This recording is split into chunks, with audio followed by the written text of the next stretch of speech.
Yeah.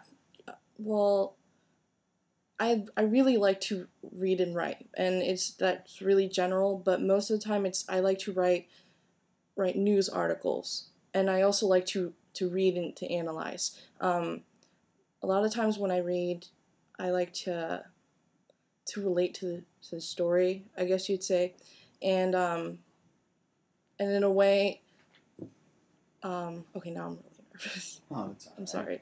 Well, Okay. What do you mean relate to the story? Well, like using my like where I come from and stuff like that, I like to relate to a lot of the issues that are involved in books and stuff like that.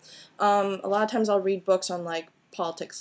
For example, Hardball, and I'll think about how it's affecting, let's say, where I like the people in my community. See, I'm part Arab and I'm part Chinese. I mean, Asian Chinese, and I'm also Muslim.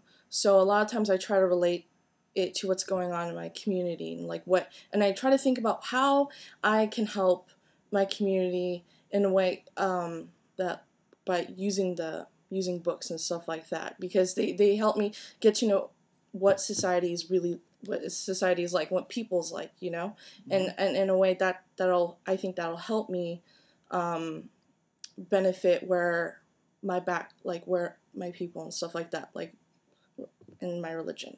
So it's definitely good to be informed. Mm-hmm. You said you write news articles? I do. I write news articles.